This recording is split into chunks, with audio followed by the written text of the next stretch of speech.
ความโตที่สองฝึกเลยพี่น้องเฮ้ย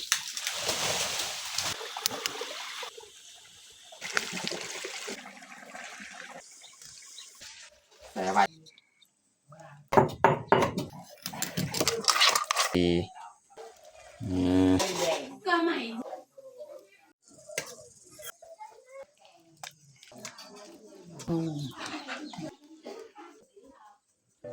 อย่าลืมกดไลค์กดแชร์และกดติดตามเด้อพี่น้อง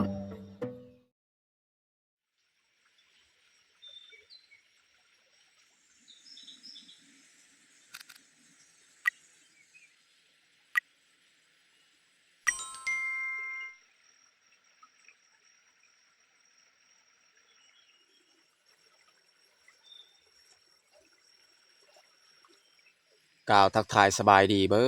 ดสู่ครูสู่คนเนาะยินดีต้อนรับเขาสู้สองบ่าวยืงเนาะ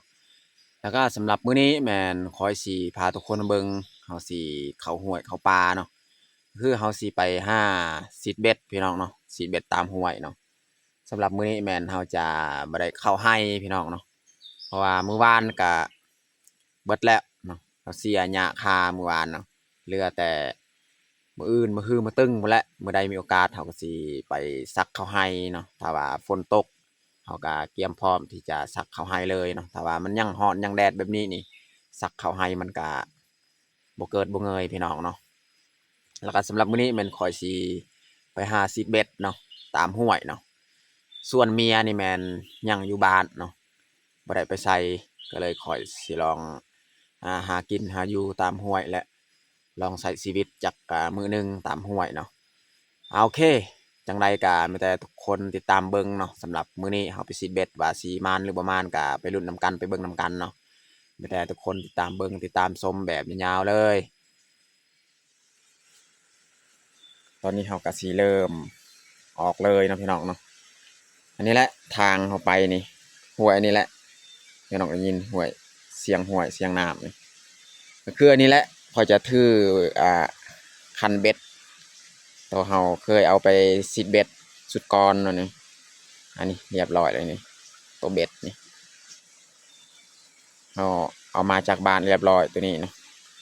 ไม่ได้เฮาสิเลาะหาเหยื่อเนาะแถวห้วยเลยเนาะหาเหยื่อแล้วก็มาใส่เลยเนาะมีหัวเขาเจ้าเห็ดแถวนี้น้ำห้วยเป็นน้ำห้วยน้อยๆพี่น้องเนาะพูดน้ำห้วยทั้งนั้นเนาะ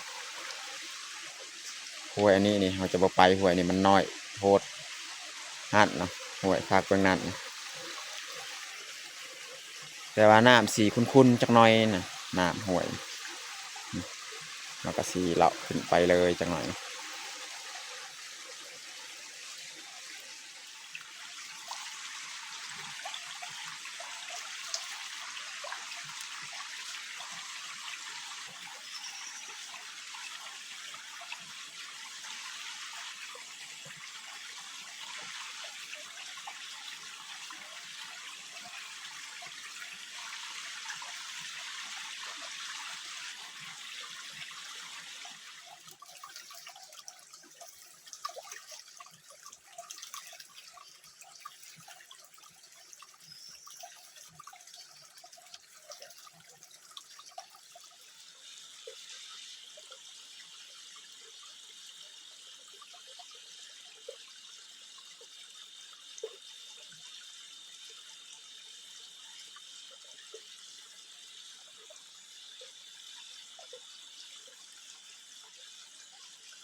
มาน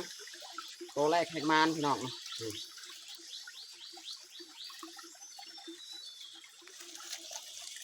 ่พี่น้องโตทำอิฐโตแรกแขกมานนี่ มันคืนเบ็ดพี่น้องเบิ่งอืม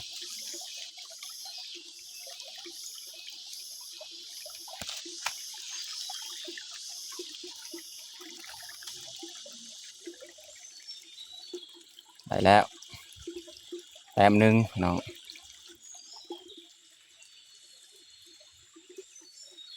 แต้มทำอิฐแล้วพี่น้อง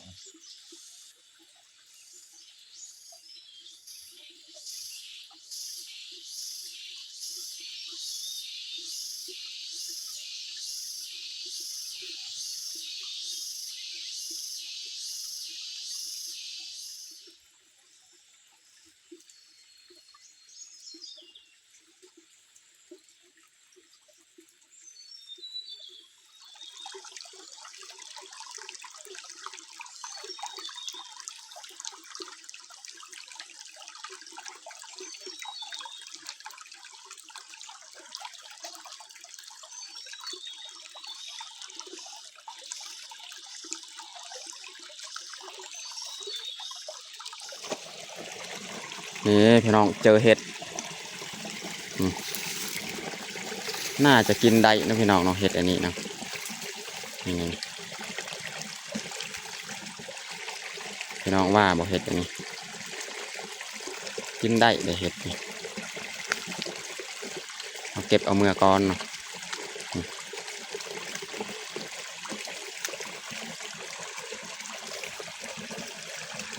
นี่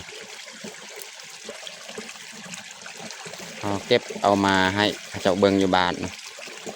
บางทีนี่กินได้นะก็จะเคยเห็นนะเห็ดแบบนี้นี่น่าจะกินได้อันนี้ก็คือการตัวนี้จะแมนเบิดแต่ว่าสีแก่ๆจากหน้อยเก็บเอามาแช่น้ำนะ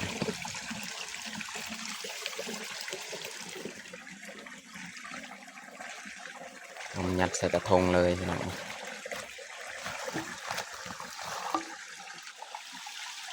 พูนพี่น้องดอกตางเขาสีขึ้นมาตัดเอาดอกตางหันพี่น้อง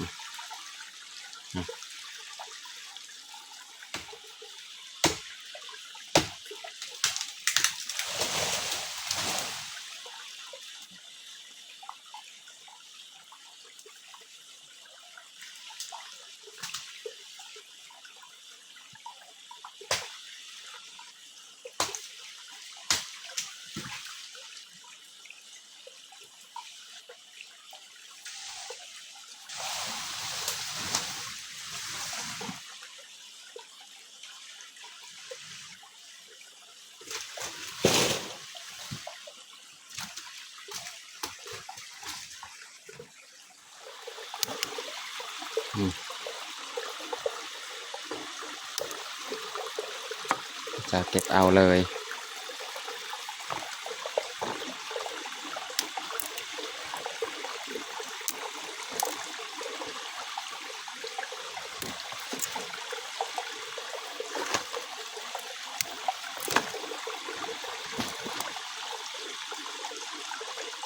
ดอกตางเนาะ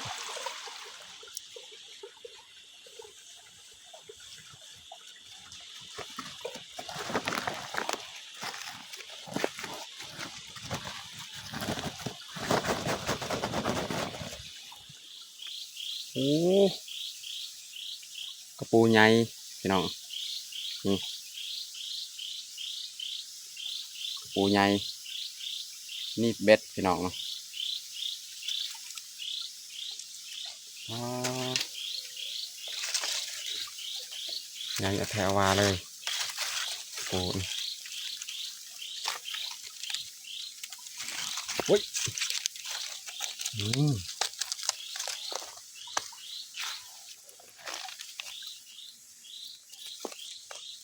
ระวังพี่น้องเนาะเวลาจับมันถึกหนีบ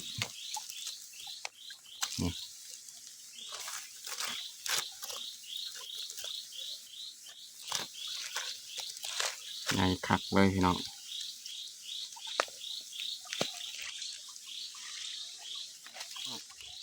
ตัวใหญ่สุดแล้วนี่ ลองเห็นบ่นี่ตัวใหญ่สุดเลยมันคือนี่ปลากังใหญ่สุดเลย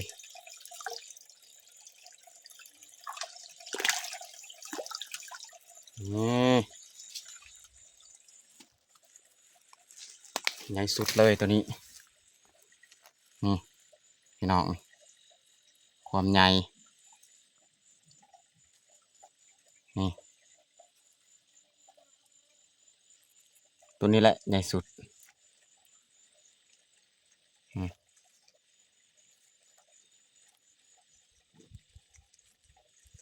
ป้ามันกลืนเบ็ด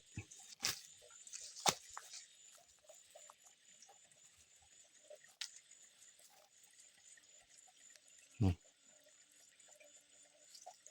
พี่น้องเบิ่งเหงื่อมันกลืนเบิดเลย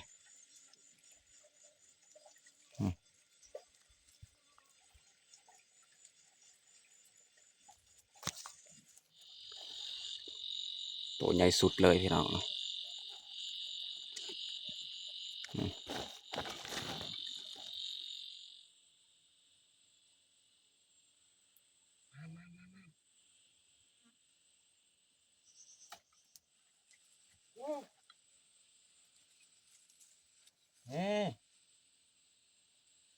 โอ้ใหญ่แล้วพี่น้อง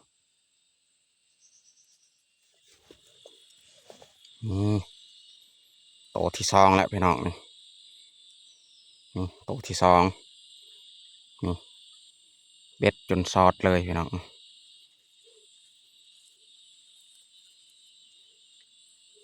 ตัวนี้ก็ใหญ่คือกันโตที่สองพี่น้องเบิ่งเบ็ดซอดเลยนี่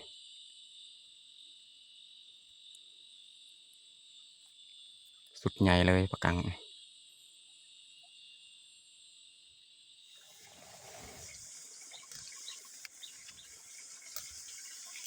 เก็บผักกูดพี่น้อง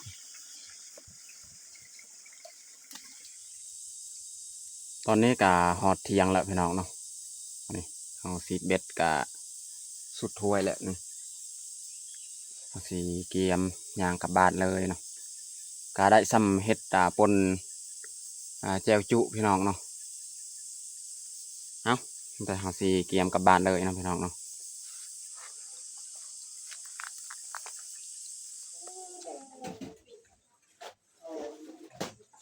ตอนนี้เขาก็มาฮอดบ้านไม่หาสีออกเลย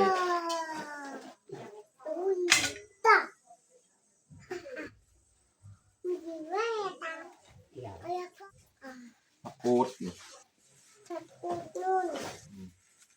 ดอกตาง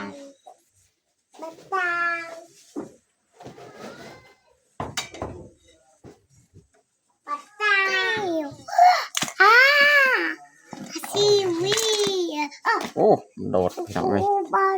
ยังโตเป็นนะพี่น้องตกกันเป็น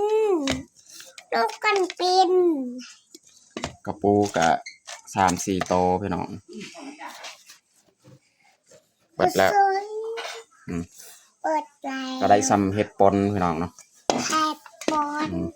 พวกเห็ดพวกดอกตางผักกูดเนาะเอาน้ำน้องพลอยใส่น้ำบัดนี้ให้มันตายไปเอาน้ำไปเอาใส่น้ำบัดนี้ใบปลาของเรามันตายพี่น้องเนาะมันเริ่มโดดแล้วพี่น้องเนาะเบิดเซ็ตสีโดดกูตัวลาวังจ้าฮัสเซลกูตัวลาวังเซ็ตตัวนี้โดดตัวนี้น้อยนี่อยากโดดพี่น้องจะจับ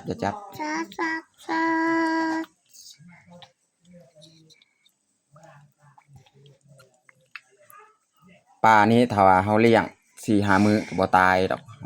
เลี้ยงไว้นี่ขายปลาดุกเนี่ยบ่ตายง่ายปลานี่แต่ว่าตัวนี้ตายแล้วนี่ตัวนี้ตายแล้วเบิ่งมันง่ายขึ้นแล้วมันตายปลาสิเอาเห็ดอันนี้อีกมาแช่น้ำเนาะเชิญมากิน เก้าดื้อบ้าอันนี้เราจะแซ่เลยเนาะแซ่ไว้เห็ดของเรามันอ่อนเลยถึงค่อยมาซอยมาเอามาปรุงแต่งคืออาหารพี่น้องเราจะเอาปลาของเรานี่ไปทำความสะอาดเลยทั้งกระปูนำเนาะคือเราสีอบเนาะเมนูปลานี่เราอบเอาทำความสะอาดเอาเกล็ดมันออกอีกเสาะเกล็ดมันออกเนาะสาว ตอนนี้ก็เรียบร้อยเนาะเราทำความสะอาดอันนี้แมนอองกระปูพี่น้องเนาะแล้วก็สีอบกับผักกูดนี่แหละส่วนมากอันนี้นี่เอาไว้มากไหม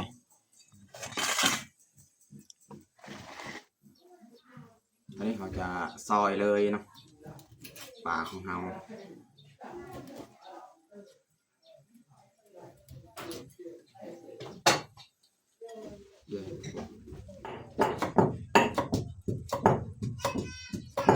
อันนี้เขาสีซอยเขาสีไข่พี่น้องเนาะ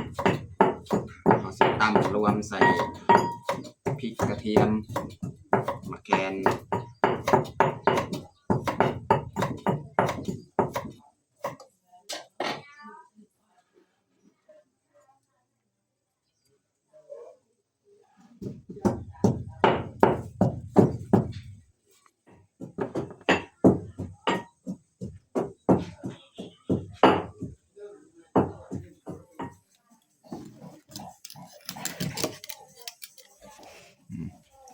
บอลโตงามๆนี่เอาไว้ให้น้องแพงน้องพลอยตัวนี้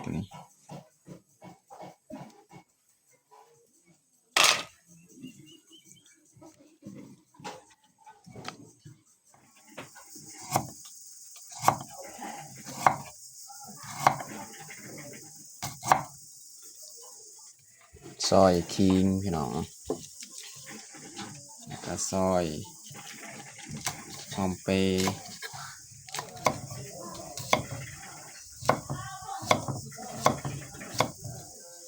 ซอยหอมแดง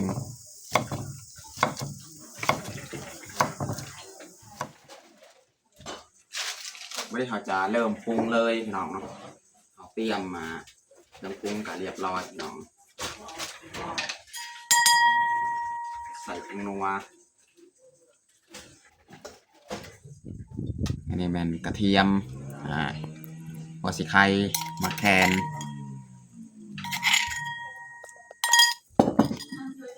ใส่พริกพงเนาะก็ใส่ขิงใส่หอมแดงใส่หอมเปรย์ก็ใส่น้ำปลาอีกจักหน่อยนะพี่น้องนี่แหละอันนี้เราจะส้มเลย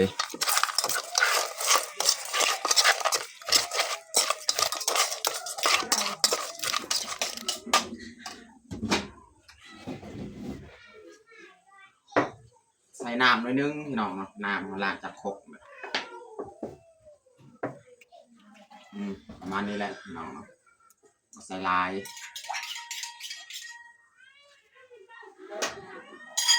ให้มันติดหม้อเนาะเวลาเราค้างใส่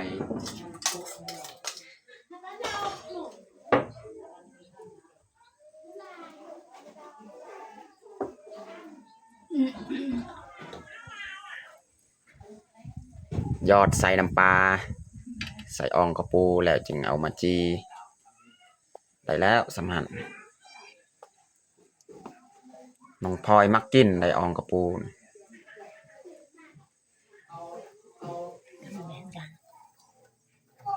เราต้องใส่ไฟอ่อนๆพี่น้อง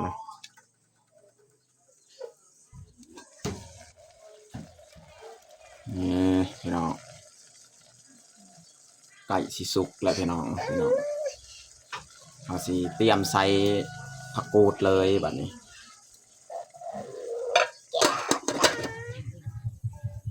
ไม่ได้เอาสิใส่เลยผักกูดเนาะ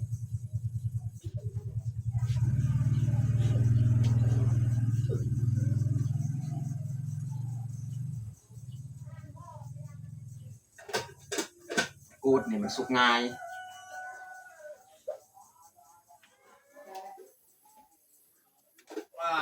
เรียบร้อยพี่น้องเนาะ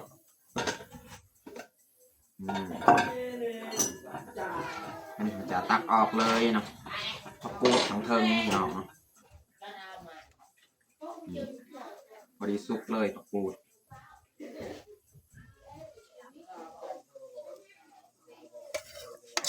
หอมๆเลยพี่น้อง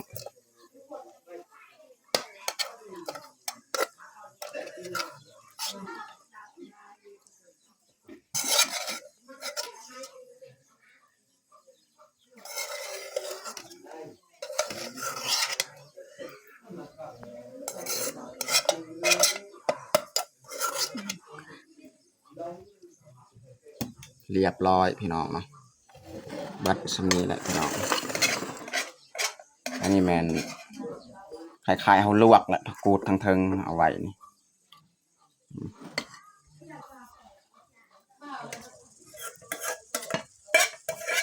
ปิ้งออมกระปูพี่น้องตอนนี้กาเรียบร้อยเอาแต่งข้าวของเฮาอบปลากังของเฮาแล้วก็นี่แมนผักกูดอันนี้ก็คล้ายๆเขาลวกนั่นแหละผักกูดนี่มาแกมนำเลยสำหรับอาหารเที่ยงของเฮากับเบิดสำนี้แล้วตอนนี้ก็เรียบร้อยเขาแต่งข้าวของเฮาเดี๋ยวเราจะลงมือกินข้าวเที่ยงเลยมาทุกคนมากินข้าวเที่ยงน้ำกันมาน้ำพลอยกินข้าวเย้จ้าโรยเนี่ยลิงอยู่ตีโดมจ้าโอ้โหรถดังติดตาม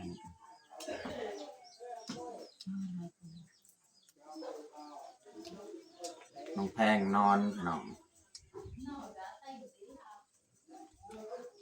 เอาแตรนหมกพบอ่ะ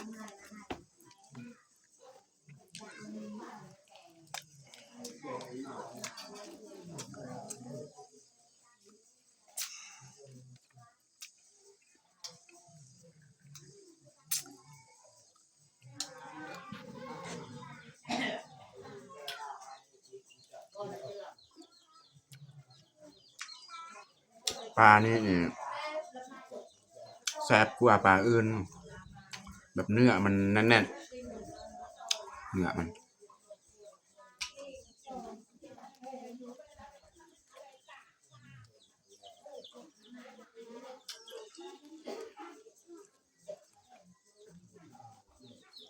ไปแล้วเดี๋ยวกูให้ล้างไว้